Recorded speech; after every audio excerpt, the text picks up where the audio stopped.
Pues sí, siempre es un enorme placer venir aquí, siempre es un enorme placer encontrarme con amigos desde hace muchísimos años y con caras nuevas, porque cada vez que vengo me encuentro con rostros nuevos, pues que nos hablan de esa historia del pueblo de Dios, que continúa. Unos nos vamos, pero otros llegan.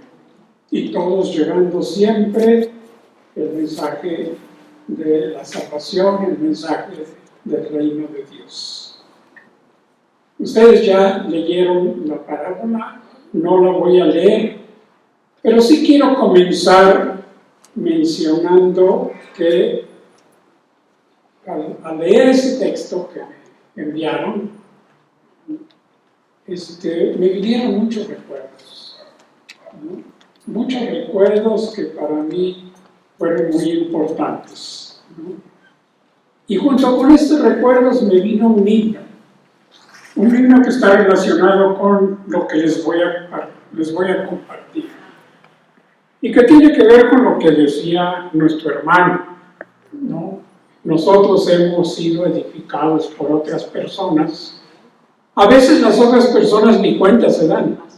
Nos dicen una palabra, nos dan un testimonio y nos llega. En ese momento nos pega, ¿no?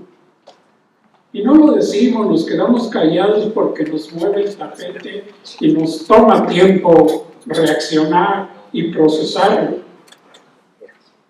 Pero cada uno de ustedes, cada uno de nosotros, es usado siempre por el Señor. De hecho, por eso nos llama. Él está preocupado por cada uno de nosotros y de nosotros personalmente. Pero Él está preocupado por todo el mundo. Él está preocupado por todas esas ovejas, ¿no?, que están allá afuera perdidas en el desierto.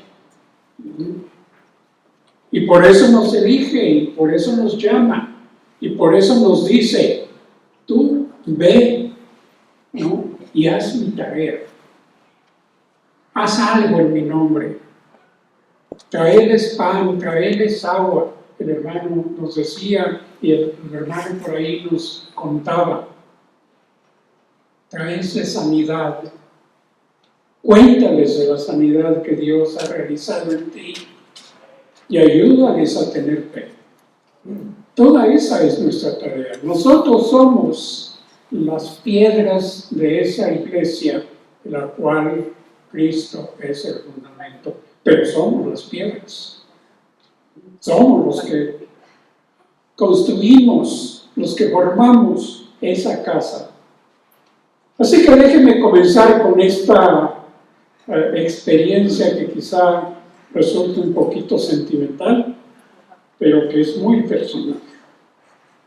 El himno al que me refiero es un himno que todo mundo conoce. El himno se llama Sublime Gracia, ¿no? ¿Quién no conoce Sublime Gracia? Compuesta por un poeta y teólogo inglés, John Newton, ¿no?, que tuvo una experiencia que le llevó a escribir ese poema, y posteriormente él o alguien más le puso música, una música maravillosa, ¿no? Porque sobre esa música se han hecho innumerables versiones, cristianas y no cristianas. Yo he escuchado versiones cantadas y tocadas por todo tipo de instrumento, por todo tipo de músicos. Porque simplemente tiene una melodía y un sentir maravilloso. Pero por supuesto, su fuerza está en las palabras en que resumen todo el Evangelio. Déjenme leerles el texto, porque eso nos va a ayudar a entender un poco más. Sublime gracia del Señor, dulce sonido del amor, que a un desdichado salvó. Perdido andaba, Él me halló. Era ciego y ahora puedo ver. Ya libre soy, Dios me salvó, y mis cadenas ya Él rompió. Y como un río fluye el perdón, sublime gracia, inmenso amor. Su gracia me enseñó a temer, y la gracia del miedo me libró. Qué gozo siente quien cree, pues su vida cambió. ¿Se lo reconocen? Por supuesto, con música y cantado, es simplemente extraordinario. Yo aprendí este himno cuando me convertí. Era uno de los muchos himnos que aprendí dentro de un grupo que se llamaba Compañerismo Estudiantil, y en ese grupo aprendimos esos himnos clásicos y lo aprendimos por la música, ¿no? Porque era una música muy poderosa. Y por mucho tiempo lo seguí disfrutando, hasta que tuve una experiencia particular, ¿no? Me fui a estudiar teología a una universidad extranjera, era un joven estudiante que se fue a estudiar teología pues porque creía que tenía el llamado de Dios, que ya se habían resuelto todos mis problemas, que ya era salvo, que el Señor estaba conmigo y que todo de aquí en adelante era hacia arriba, hacia la santidad, ¿no? En ese seminario yo me hospedaba en una casa para varias personas, donde llegaban también adultos que venían a tomar clases durante el verano, ¿no? Se hospedaban ahí, formábamos una pequeña comunidad y cada mañana teníamos un devocional y uno de nosotros cada mañana compartía algo. Un buen día le tocó a un viejo profesor. Era un profesor que todo el mundo respetaba, ¿no?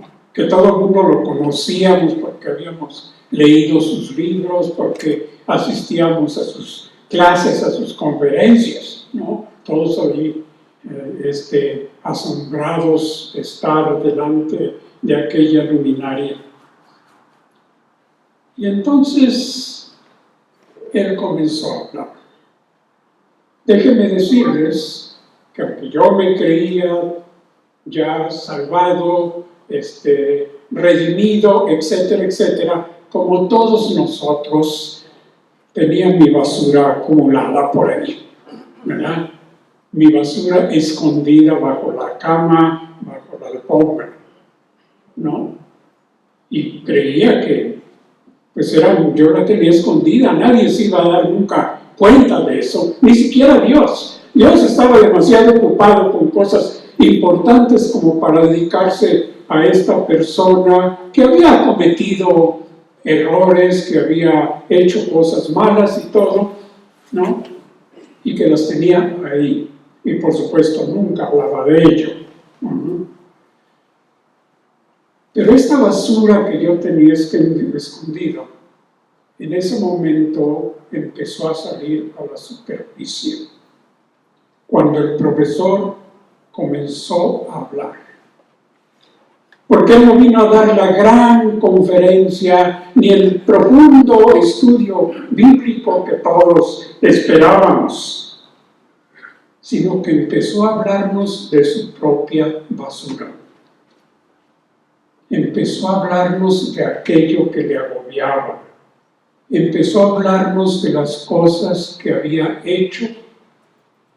Y mientras lo decía, nosotros estábamos con la boca abierta. No sabíamos qué decir. Nos sorprendió a todos. Permanecimos callados por un momento. Y cuando finalmente terminó, se hizo un silencio. Y de pronto, el anciano profesor comenzó en voz baja a decir los versos de Amazing Grace. Amazing grace, how sweet the sound Y entonces se le quebraba la voz. That say, arrange like me. Y en ese momento empieza a sollozar. I once was lost, but now I am found. Was blind, but now I see. Cuando él terminó, todos estábamos desarmados. Porque lo que nos estaba diciendo es que toda esa basura que él tenía, que todo lo que nos había compartido había sido borrado. Que Dios no lo tomaba en cuenta. A él le iba a costar mucho trabajo olvidarlo. Que a él le iba a costar mucho trabajo dejar de sentirse culpable, dejar de sentirse apenado, avergonzado. Pero que Dios le había hecho saber que para él no contaba. Como les dije, yo sabía el himno en español, pero era la primera vez que ponía atención a los versos y lo que aquel anciano profesor estaba diciendo era lo que estaba ocurriendo dentro de mí, porque esa misma basura mía empezaba a salir. Y cuando él empezaba a cantar, a decir los versos de Amazing Grace, ¿no? Sus palabras se convertían en mis palabras. Y estas palabras reverberaban en mi corazón, en mi mente, y derrumbaron mi arrogancia de creer que yo nunca me desviaría del camino que había abrazado. Que yo ya estaba protegido, envuelto en una coraza, que nada me podía pasar. Pero me engañaba. Detrás de mí había una carga que llevaba conmigo. Y como a ese profesor, no, yo me sentí liberado. Y sabía que eso me iba a costar mucho trabajo quitarlo. Pero sabía también que a Dios eso ya no le importaba. Quizá ni siquiera le había importado nunca. Muy bien. Ahora que ya no soy joven, me doy cuenta de que la vida consiste precisamente en experimentar la gracia de Dios una y otra vez. Y de una manera cada vez más intensa. No en ser santo, no experimentar una vida profundamente espiritual. Sí, hay algo de eso. Pero el sentido de la vida es cuando nosotros vamos cada vez experimentando con mayor intensidad esa gracia de Dios. Y paradójicamente, ¿saben qué? Solo hay una manera de hacer eso. Solamente hay una manera de avanzar en ese camino, de experimentar la gracia cada vez más intensamente, siendo cada vez más conscientes de nuestra fragilidad humana, de lo fácil que podemos perder el camino y andar extraviados por mucho tiempo sin siquiera darnos cuenta. Creer que yo ya recibí al Señor, ya soy un líder de este grupo cristiano estudiantil, todo el mundo me alaba, todo el mundo dice, me alegro mucho que recibiste al Señor y ya estás en el camino correcto.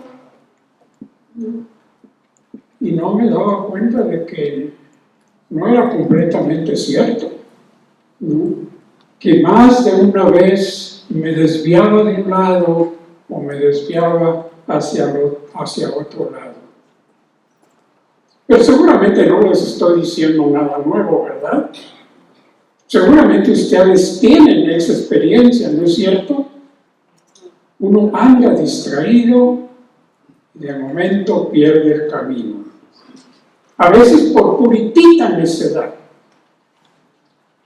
A veces el insistir que ese es el camino, o es el camino más corto, o es el camino más fácil, es el menos doloroso, cuando sabemos dentro de nuestro corazón que no es así, que es el camino más difícil, el más duro, el que nos va a hacer sufrir más a nosotros y va a hacer sufrir más a los demás.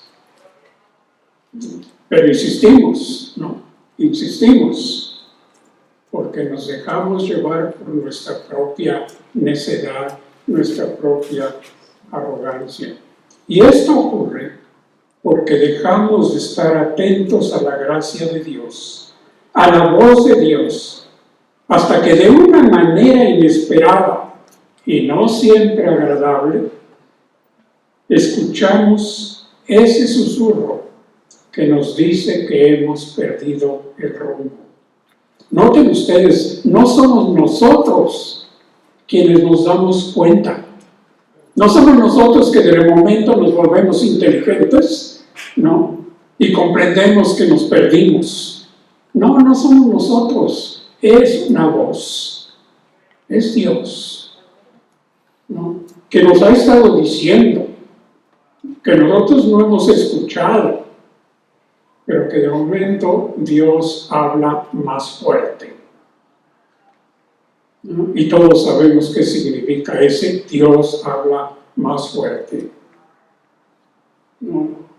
Nos ocurre una desgracia, nuestras acciones dañan a otra persona, ¿no? Vemos las consecuencias de lo que parecía que no era tan importante y nos cae, ¿no? De pronto. El susurro de Dios no siempre es calladito. A veces es un susurro que nos llega hasta el fondo del corazón. Sabemos lo que es descubrir que hemos perdido el camino, ¿no es verdad?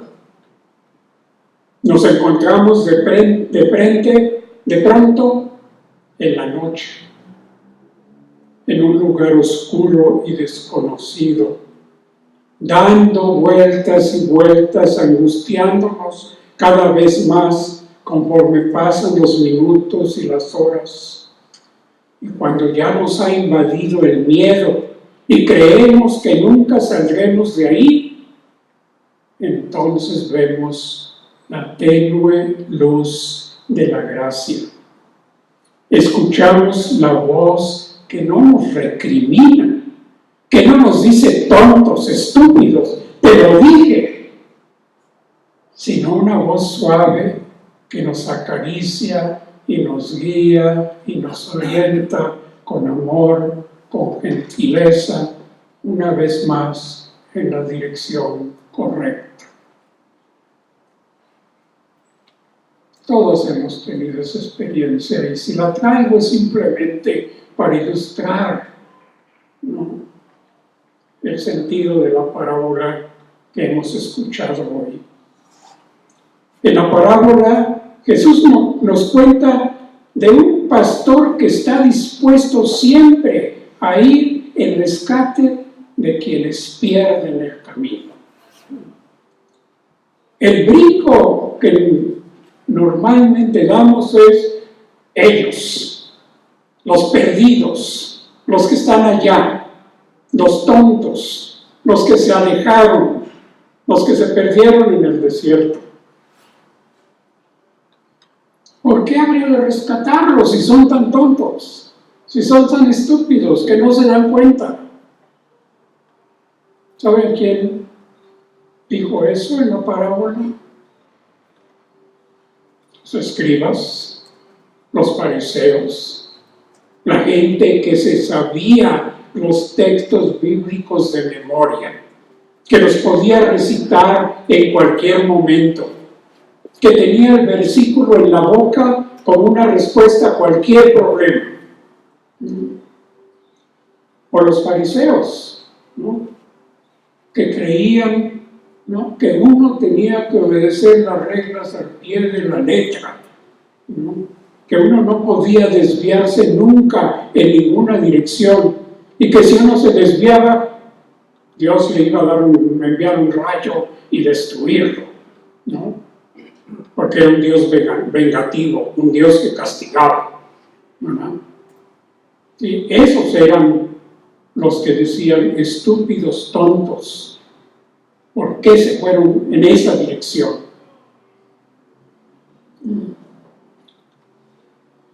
Esto es sumamente insignificante, porque no es la oveja perdida a quien busca el pastor.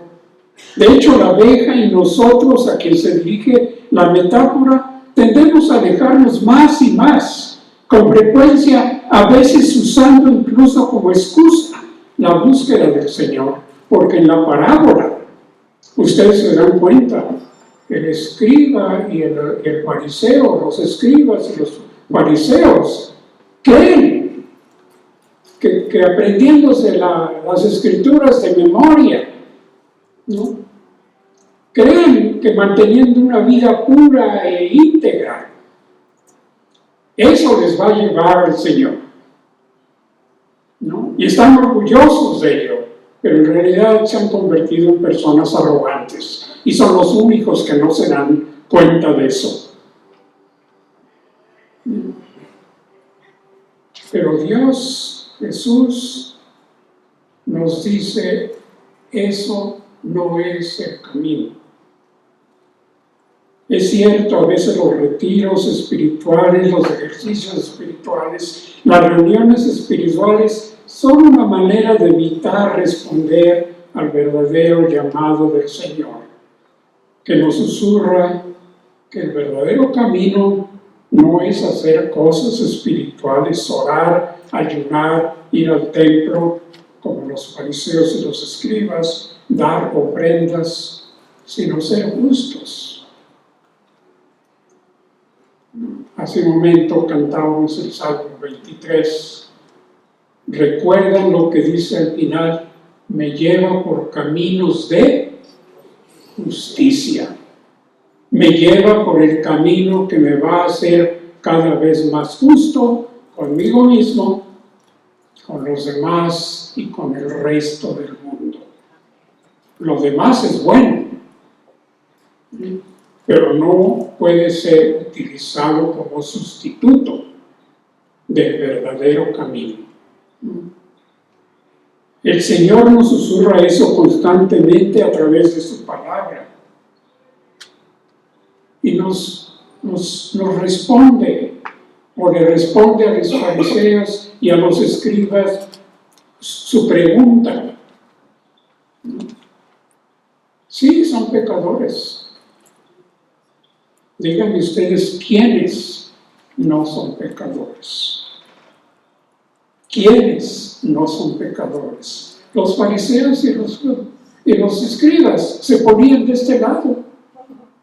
Y ellos decían: pues nosotros no somos pecadores, y no se daban cuenta que en el momento mismo en que criticaban a Jesús, ¿no?, que criticaban al pastor por ir en pos de los pecadores, en ese momento, en esa misma acción, en esas mismas palabras, estaban revelando toda su envidia, toda su soberbia, todo su orgullo, todo el pecado, toda la basura que cargaban detrás de ellos, y ni cuenta se daban.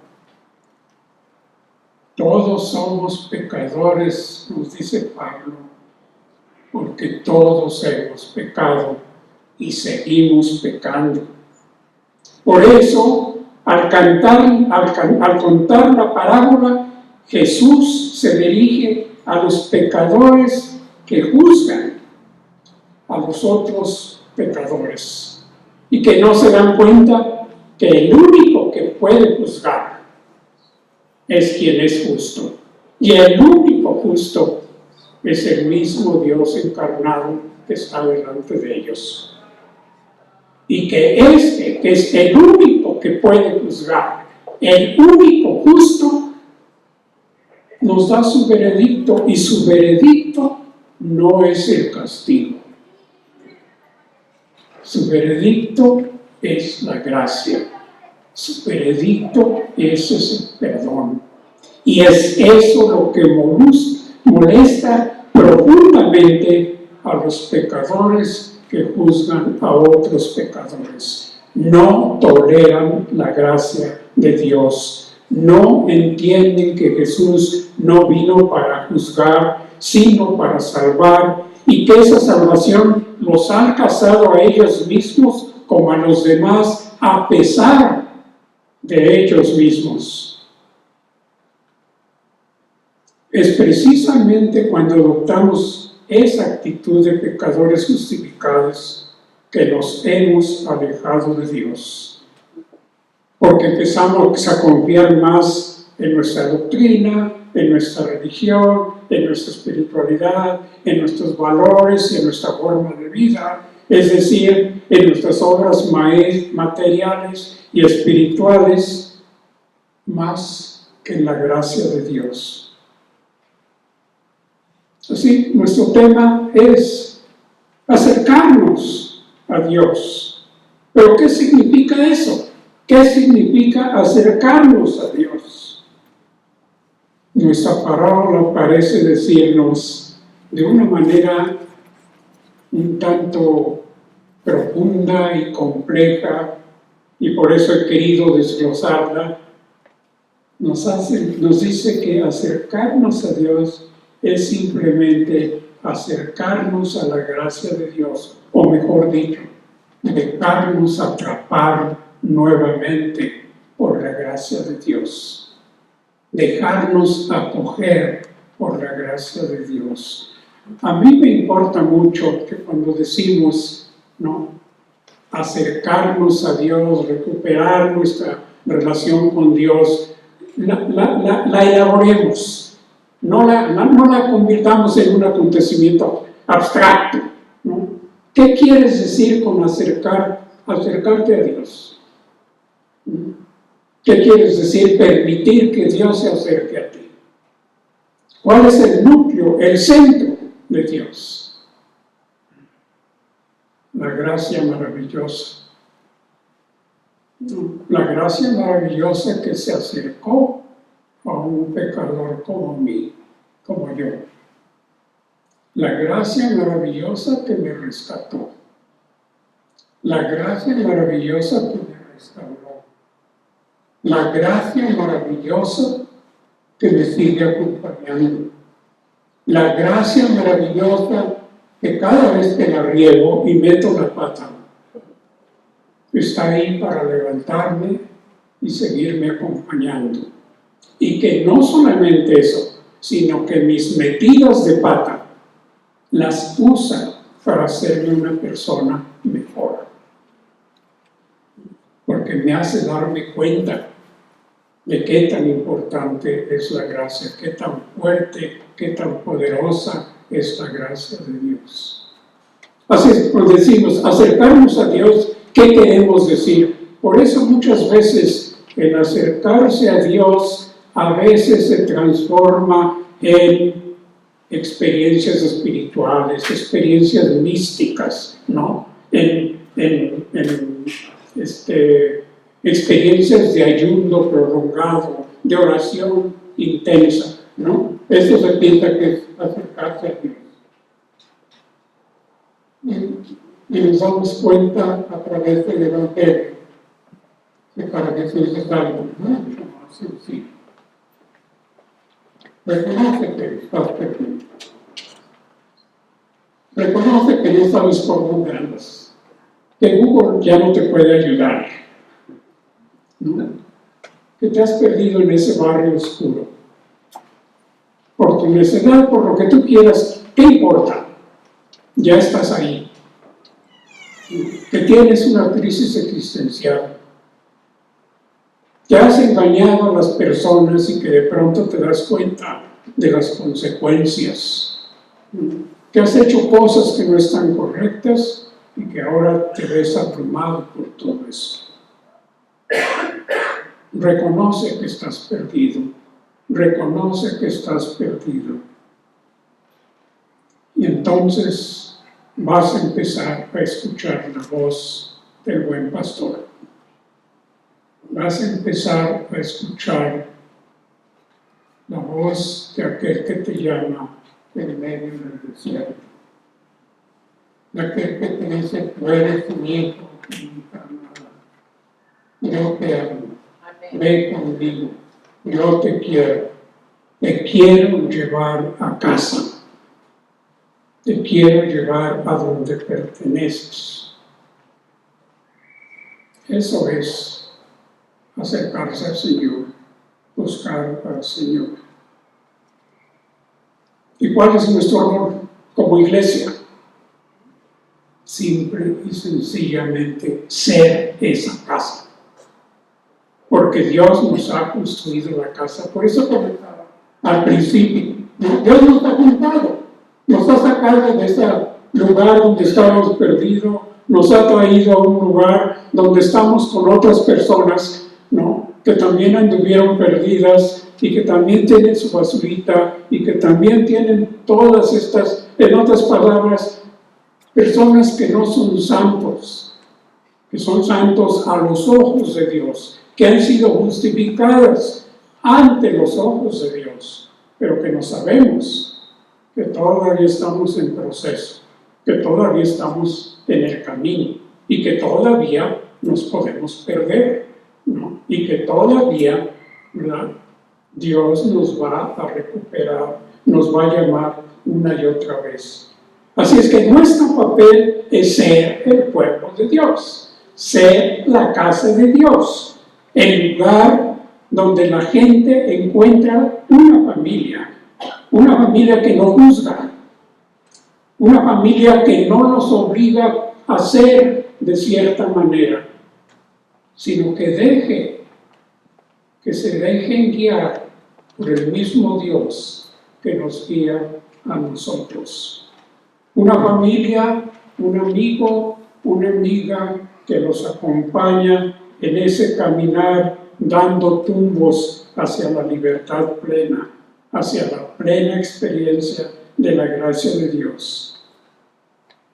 Esa oveja perdida, que a veces somos nosotros mismos, que a veces venimos aquí todos los domingos, pero reconocemos que estamos perdidos.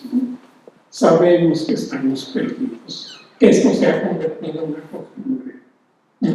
Que venimos porque mi esposa, mi esposo, mis hijos, pues me ven, ¿no? Y tengo que hacer como que vengo. Sabemos que hemos llegado a eso y no hay ninguna pena. Somos humanos.